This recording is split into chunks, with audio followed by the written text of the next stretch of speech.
Muy bien, mis amados hermanos, estamos abriendo la palabra del Señor en este día, en Hechos capítulo 3, 19, hasta cerrar el capítulo, que sería el versículo 26.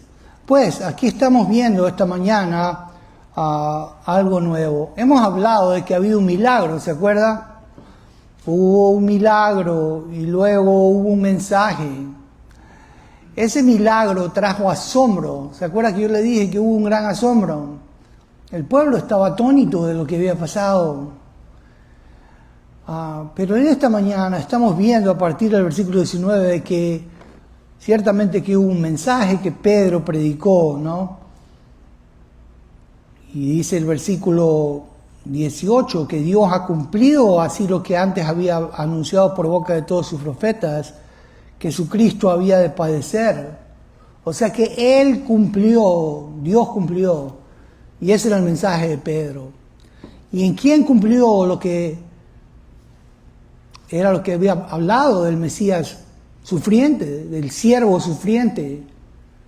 Por cierto, en la tradición judía se lo conoce como Mesías ben Yosef, ¿no? Pero también era Mesías ben David. Eso significa que, y en la tradición judía también está, Mesías, el Mesías sufriente y el Mesías reinante. Así que Pedro conecta a los dos, dice, el Mesías sufriente es el Mesías reinante. Y Dios lo había hablado en las Escrituras. Por cierto, ¿a dónde tiene que acudir usted siempre? Santa Biblia para mí, ¿eres qué cosa? Un tesoro, ¿a dónde? Aquí. ¿A dónde es? Aquí. Entonces, ahí estaba en las Escrituras, y eso es lo que está hablando Pedro, las Escrituras. Y pues, pero hoy día tenemos algo más. Hemos hablado de un milagro, un mensaje, hoy día vamos a hablar de un mandato. ¿Cuál es ese mandato? Pues lo que dice Pedro en el versículo 19. Así que, dice él, arrepentidos y convertidos para que sean borrados vuestros pecados, para que vengan de la presencia del Señor tiempos de refrigerio. En el versículo 19 tenemos un mandato, ese es el primer punto esta mañana, mandato. Dígalo conmigo, mandato. ¿A qué es lo que manda Dios? Pues vea lo que manda. Dice que tienes que arrepentirte y convertirte. Eso es un aoristo imperativo activo, metanodesate, kai epistrepsate, es la palabra griega, las dos es un mandato compuesto, ¿no? Algunos quieren separarlo, ¿no? Pero no, tiene que ver con arrepentirse, habla de un cambio de mente, de intelecto, emociones y voluntad. Involucra todo el ser realmente. ¿Qué es lo que tiene que cambiar de mente? Deje de pensar de que Jesús era sencillamente un impostor. ¿Se acuerda que habían elegido a Barrabás? Pues ahora tenías que cambiar la mente de decir, no, Jesús realmente era el santo de Dios, realmente era el Mesías de Dios. Era el descendiente de David. Y tenías que convertirte. Por cierto, el arrepentimiento es interno. Dígalo conmigo, interno. Ocurre internamente. ¿Se da cuenta? En el corazón, ¿no? Es algo interno. Pero después Pedro dice que hay que convertirte y la idea es epistresate, que significa algo externo. Y tienes que hacer una acción realmente. Es darte una vuelta, ¿se dan cuenta? Porque si verdaderamente hay un cambio en tu mente, entonces va a haber un cambio en qué cosa, en tu acción, ¿se dan cuenta? Tú no puedes decir yo creo en Jesucristo, pero actúas en contra de Jesucristo, ¿se dan cuenta? Si tú verdaderamente crees en Jesucristo, crees que es el Mesías, el asunto es que vas a actuar de una manera en acorde, ¿se da cuenta? Y de hecho aquí se trata de darse la vuelta hacia Jesucristo. Si tú antes estabas yéndote de Jesucristo y dejándolo para que lo mataran, ¿no? Ahora tienes que ir, ¿dónde? Donde está Jesucristo. Y por cierto, eso nos conecta todavía con la idea de bautismo. Siempre, escúcheme esto, el creer en Jesucristo tenía como consecuencia el hecho de que usted se iba a comprometer con Jesucristo. ¿Se dio cuenta? Porque no era solamente arrepentirte, era convertirte. La idea era que te daban la vuelta. ¿Te das cuenta? Y si antes no estabas en el grupo de Jesucristo, ahora entrabas en las aguas del bautismo para decir, yo creo que Jesús es el Mesías, y así me conecto con Él en su muerte, que es entrar en las aguas, en su sepultura, porque eso es lo que representan las aguas, y en su resurrección, porque eso es lo que representa cuando sales de las aguas. Pero eso te identificaba como un cristiano, te identificaba como un creyente en el Mesías. ¿Se da cuenta? Siempre había una creencia, o un cambio de mente, un cambio de creencia de quién era Jesucristo, pero que implicaba una acción subsecuente. Eso es arrepentidos y creer y convertidos. ¿Se da cuenta? De hecho, esto es una... Por cierto, se nos dice aquí que hay una construcción de propósito. ¿Y por qué haces esto? Dice, para que sean borrados tus pecados. Para que sean borrados tus pecados. La palabra ahí es la palabra lavados, eliminados. Exaleifo, ¿no? Exaleiftenai. ¿Cuántos se han, untado las manos de algo que estaba sucio, ¿no? Como grasa, ¿no? ¿Y cuántos conocen los wipes? ¿Conocen wipe? ¿Cuántos han visto que usted agarra un wipe y se limpia la grasa, lo que sea, ¿no? ¿Y cómo se siente ahora? Limpio. Pues es la palabra que se usa aquí. Wipe es la palabra. O sea, que dice que tienes que arrepentirte, creer en el Señor Jesucristo, darte la vuelta hacia Él, ¿no? Para que sean borrados tus pecados. Es la fe la que borra los pecados. Amén. Nuestra fe en Él. Y después dice, para que vengan de la presencia del Señor tiempos de refrigerio. Por cierto, quiero que usted sepa, pero esa frase, tiempos de refrigerio, para que vengan de la presencia del Señor tiempos de refrigerio, no está en los manuscritos más antiguos, ¿no? Descubiertos por el texto de Westcott y Hort. Está en manuscritos que usó la Reforma, por eso están en la Reina Valera, ¿okay? Por eso lo tiene usted en su Biblia. Porque manuscritos que eran posteriores, ¿no?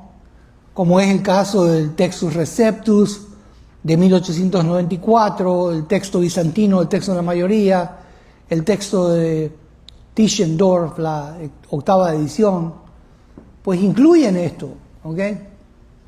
Lo que le estoy diciendo es que hubieron ciertos manuscritos que tenían ciertas frases que para mí eran sencillamente frases de comentario, ¿sabe? Lo que le estoy diciendo es que hubieron manuscritos que usó la Reforma, en el caso de Erasmo, ¿no? Y por cierto, la Reina Valera sí fue hecha a la carrera realmente. Habían logrado capturar de la Iglesia Católica Romana unos manuscritos del Nuevo Testamento griego. Pero el asunto es que quiero que usted sepa, ciertamente eso fue una traducción fiel, es lo que tenemos aquí. Pero el asunto es que con la arqueología se comenzaron a descubrir nuevos códices, como el Códice Sinaítico, el Código Vaticano, que datan más antiguo, que llegan más a la época de los apóstoles, como el siglo II por ahí, ¿sabe? Mientras que los manuscritos que tenía Erasmo eran como del siglo V más o menos. Pero estos incluían estas frases de comentario. Por cierto, primera de Juan 5:7, pues quiero que usted lo abra ahí rápido para que vea lo que estoy diciendo. Primera de Juan 5:7 dice así, ¿no?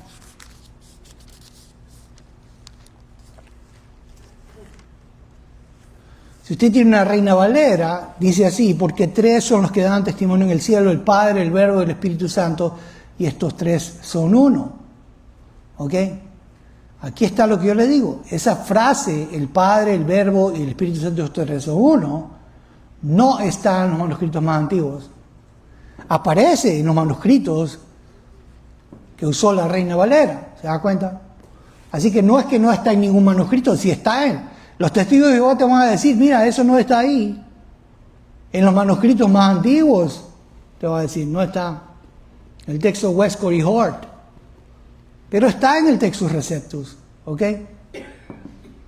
Pero si llegaras a quitar esa frase, como ¿cuántos tienen solamente? Porque 3 son los que dan testimonio en el cielo, hasta ahí nomás. ¿Cuántos tienen hasta ahí? Mire su Biblia. Ajá, hermana Hortensia. Ajá. ¿Quién más? La hermana Mirna. Ajá. ¿Quién más? ¿Ah? Ok, usted tiene Reina Valera. Ya. Pero lo que quiero decir es que hay versiones como la NIV, la nueva versión internacional, la Nueva Biblia de las Américas, ¿no? Otras versiones que usan los manuscritos más antiguos, que no tienen esta frase que sigue. Pero si usted llegara a quitar el Padre, el Verbo y el Espíritu Santo, ¿usted elimina la doctrina de la Trinidad en la iglesia, en la Biblia o no? No, porque el hecho es que la Trinidad está en muchos otros lugares. Mateo 28, eso es lo que yo le dije en el estudio de la semana pasada. Mateo 28 dice así, que bautizándolos en el nombre del Padre, del Hijo, ¿de quién? Espíritu Santo. Entonces, mira, no le tengan miedo porque alguien le venga a decir que no, lo que pasa es que esto no está en los manuscritos más antiguos, no importa, ¿se dan cuenta? Está en la tradición de la iglesia y está en el resto de las escrituras. Pero eso he estado diciendo yo acerca del pasaje de Hechos capítulo 3, versículo 19, la última parte, para que vengan de la presencia del Señor tiempos de refrigerio. Así que esto sí está en el Textus Receptus. ¿Ok? Lo que le estoy diciendo es que en estos pasajes que no constan en los manuscritos más antiguos, sí constan posiblemente como copias. ¿Cuántos han copiado en su Biblia una nota a un lado? Bueno, lo que pasa es que copistas copiaron al lado de los manuscritos. De luego vino un traductor y dijo, posiblemente esto era parte del texto. Y lo añadieron, ¿se da cuenta? Eso es como un comentario, ¿ok? Pero entonces sí existe en manuscritos más posteriores. Así que los respetamos todos, ¿se dan cuenta? Nosotros respetamos toda la tradición de la iglesia que Dios preservó. Pero estaba diciéndole que la primera palabra es mandato, ¿no? Y el mandato es que se arrepienta para que sean borrados los pecados y para que vengan a la presencia del Señor tiempos de refrigerio. ¿Sabe que viene tiempo de refrigerio por medio del Espíritu Santo en los creyentes? ¿Sabe qué alivio tiene el mundo? Escúcheme esto. El mundo tiene alivio con su presencia. Cuando usted entra a un lugar, usted lleva la presencia del Espíritu Santo. Usted lleva la sabiduría de Dios, la mente de Cristo la que tiene. Y cuando habla la palabra de Dios, Dios está hablando en medio del mundo. Está alumbrando en medio del mundo que tiene tinieblas solamente. ¿Sabe? Y algunos le van a decir, ¿cuál es tu diferencia? ¿Por qué eres diferente? ¿Por qué no te amargas? ¿Por qué no trampeas y toda la vida tratando de serrocharle al piso? ¿Qué te pasa? ¿Por qué eres diferente? Tú eres diferente. ¿Cuántos le han dicho sí, diferente? ¿No? Y lo miran y dicen, hermanito, le dicen algunos. Este es hermanito. Y aunque usted quiera hacerse pasar por mundanito, siempre va a terminar. Me va a decir, este es diferente. ¿Sabe? El Espíritu Santo en usted. ¿Se da cuenta? Aquel que lo llamó a las tinieblas, a su luz admirable, es el que lo hace brillar a usted. No esconda la luz, tiene que alumbrar la luz, ¿sabe? No se esconda debajo del almud, ¿no? Debajo del cajón. Tiene que decir, sí, efectivamente. Sí, yo soy un creyente, sigo a Jesucristo, Él vive en mi corazón. Y sabe una cosa, eso le da alivio al mundo, alivio. Porque tienen solamente un tiempo de dolor. Pero usted tiene una palabra que puede cambiar las cosas, ¿sabe? Puede traer esperanza cuando no hay esperanza. Puede traer alegría cuando hay lloro solamente. Puede traer fe cuando hay incredulidad. Puede traer la luz cuando hay tinieblas. Puede traer limpieza cuando hay pecado y suciedad. Y decir, mira, Jesucristo perdona los pecados. Esa carga que pensabas que era imperdonable, Cristo te la va a limpiar. Alivio, dice así, alivio. Hermano, dé alivio, lleve ese alivio, porque usted lo tiene. Amén. Usted lo tiene. Pero en segundo lugar vemos algo más y tenemos una manifestación. Primero un mandato imperativo era el versículo 19, pero ahora tenemos una manifestación inminente, versículo 20. Dice, y Él envía, o sea, Dios envía a Jesucristo que antes os fue anunciado. Pues ahí está hablando de la parucía, es la manifestación de Jesucristo. Y por cierto, se nos dice que antes fue anunciado. Ya sabemos que es en el Antiguo Testamento donde fue anunciado. Pero también Jesús anunció, Juan el Bautista anunció, los apóstoles cuando salieron enviados por el Señor primero en una misión corta, pues estaban anunciando, ¿sabes?, de que Dios iba a enviar al Mesías de una manera inminente. Por cierto, ¿sabe que lo que estamos esperando? Mire bien lo que dice Tito, dice así: aguardando la manifestación gloriosa de nuestro gran Dios y Salvador, ¿qué cosa? Jesucristo. ¿Qué estamos aguardando? Una manifestación inminente. ¿Cuándo va a pasar? Usted no sabe. Porque dice que será cuando nadie sabe. A la hora que menos esperas. Por eso, ¿hasta cuándo tiene que ser fiel el Señor? Hasta que eso ocurra, ¿sabes? No puedes pasar un día, no puedes pasar un momento descuidado para que el Señor no te agarre donde no tiene que agarrarte, no te encuentre donde no tiene que encontrarte, porque será un momento inminente, dígalo conmigo, inminente. Hay una manifestación inminente y Pedro dice, mira, Él va a venir, no sabes cuándo viene, no sabes, tienes que estar preparado. Pero un momento, dice Pablo, en un abrir y cerrar de ojos, dice así, en una fracción de segundo. ¿Sabe que así es, no?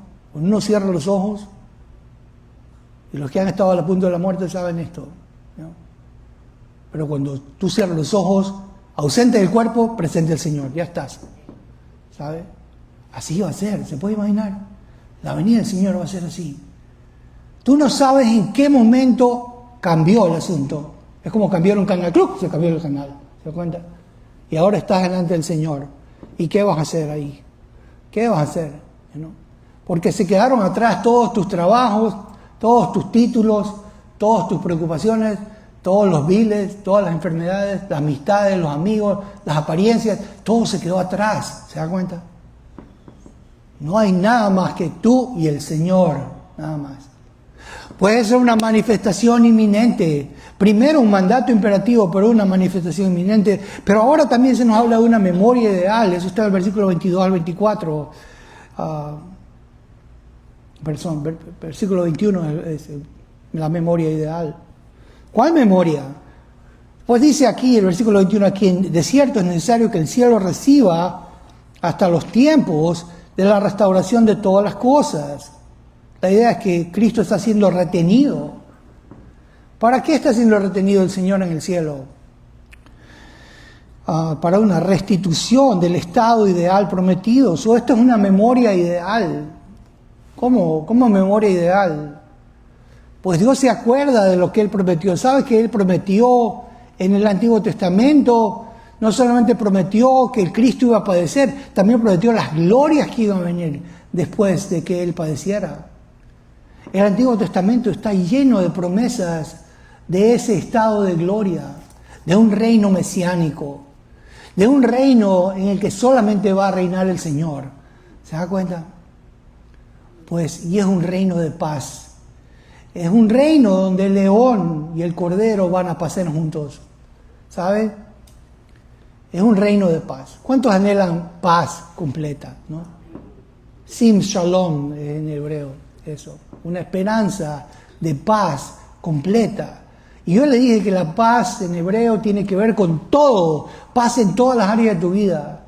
Paz en tu salud, paz en tu mente, paz en tu casa, paz en tu hogar, paz con tus hijos, paz en tu dinero, paz en la cuenta de banco. Qué lindo eso, ¿no? ¿Cuántos quieren paz? De verdad, esa paz. Esa es la paz que viene. Es una paz completa. Pues es una memoria ideal. El Señor está recordándonos de que Dios va a traer todas las cosas, restaurar todas las cosas al estado ideal prometido. Por cierto, mira lo que dice Romanos 8, 20 y 21. Romanos 8, 20 y 21 dice así. De hecho, veamos el 19. Dice, porque el anhelo ardiente de la creación es aguardar la manifestación de los hijos de Dios. Ese es el estado que viene, La memoria ideal, ¿sabe? Ese es el estado ideal que viene.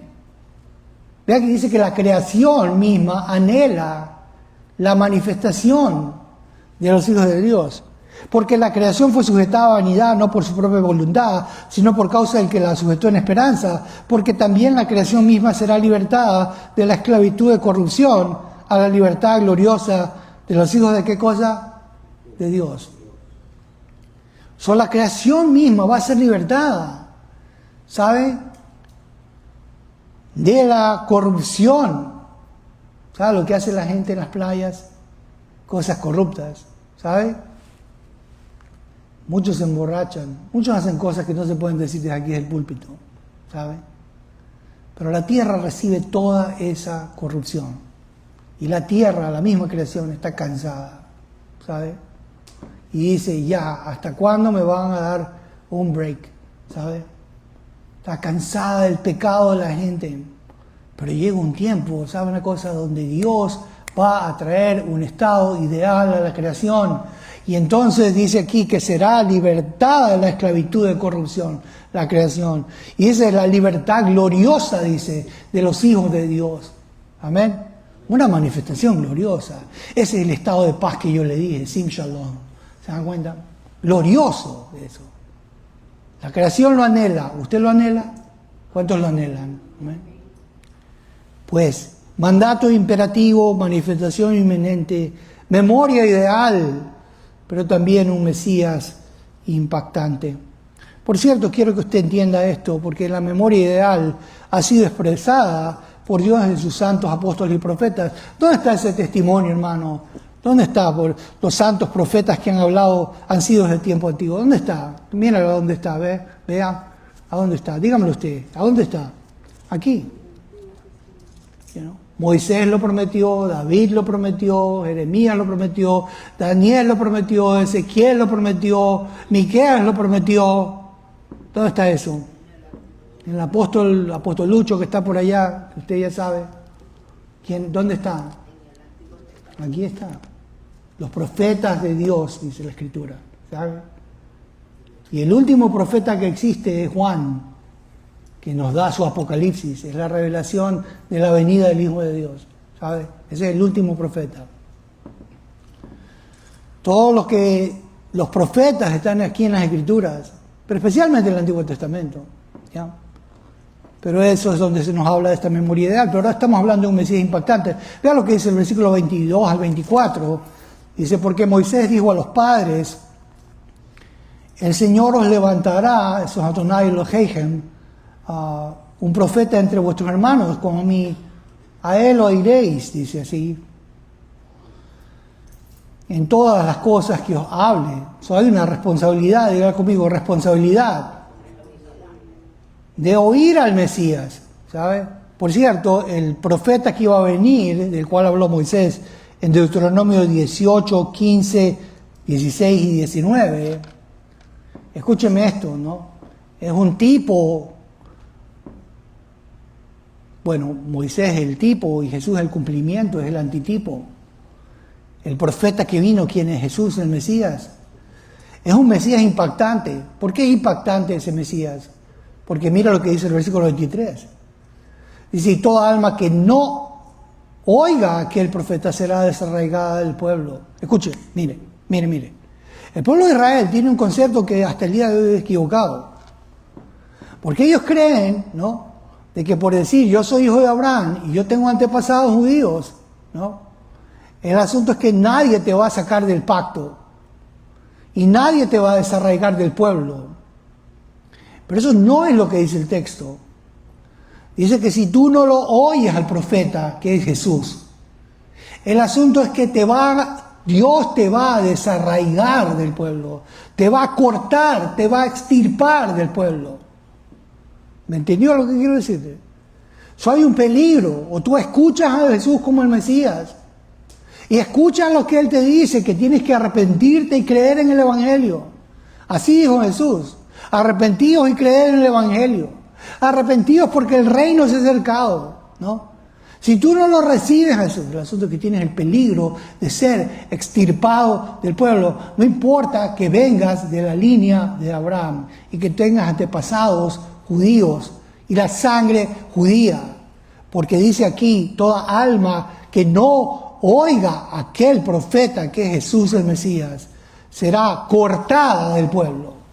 ¿Se dio cuenta de lo que pasó? De hecho, el libro de Deuteronomio, vamos para allá, Deuteronomio 18, 19, pero dice ahí rápidamente, ¿no? Versículo 19, dice, más a cualquiera que no oyere mis palabras, que él hablará. Por cierto, Jesús habla las palabras de Dios. En mi nombre le pediré cuenta. Wow. ¿Quién quiere que el Señor lo llame a cuenta por el Mesías? Yo no. Dios es fuego consumidor. Pero bueno, ya le he dicho entonces, mandato imperativo, manifestación inminente, memoria ideal, Mesías impactante, pero ahora una misión internacional. Y dice aquí, eso está en el versículo 25 al 26, dice así, vosotros sois los hijos de los profetas y el pacto que Dios hizo con nuestros padres, diciendo a Abraham, en tus simientes serán benditas todas las familias de la tierra. A vosotros primeramente Dios, habiendo levantado a su Hijo, lo envió para que os bendijese a fin de que cada uno se convierta de su maldad. La palabra maldad es la palabra crimen. ¿Sabe? Interesante. Porque lo que habían hecho cuando lo mandaron al Señor a la cruz era un crimen. ¿Sabe? Pero escúcheme esto. Porque ciertamente que Dios quiere que Israel sea salvo, porque dice, vosotros sois los hijos de los profetas. Claro, Israel desciende de los profetas. Del pacto que Dios hizo con Abraham, Isaac y Jacob, ¿no? Diciendo a Abraham, en tus simientes serán benditas todas las familias de la tierra. Pero ahí está, escuchen, miren. No era solamente para Israel, era para ¿quién? Para todas las familias, ¿de qué cosa? De la tierra.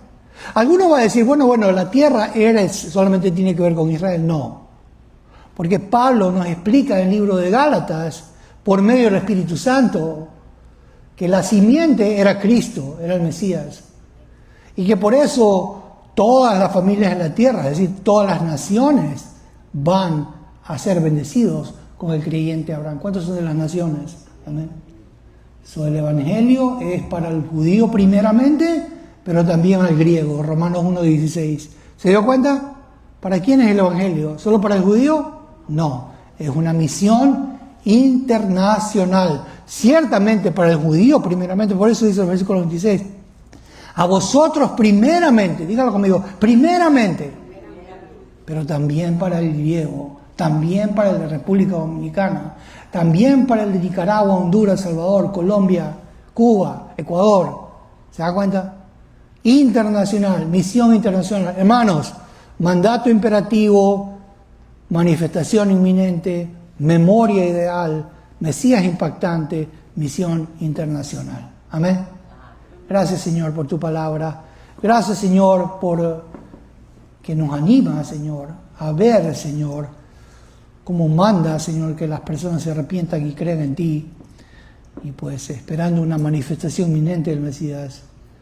Ayúdanos a tener esa memoria ideal en las Escrituras y conocer que el Mesías es impactante, que impacta, salvando a todo aquel que cree, pero cortando a aquel que no. Y ayúdanos a entender la misión internacional que tiene tu pueblo, tu iglesia. Es en el nombre de Cristo que te damos gracias, Señor. Bendícenos, Señor, cuídanos en esta semana que comienza. En el nombre de Cristo que te lo pedimos, Señor. Amén. Muy bien, mis amados hermanos, estamos despedidos. Que el Señor me los bendiga los unos a los otros.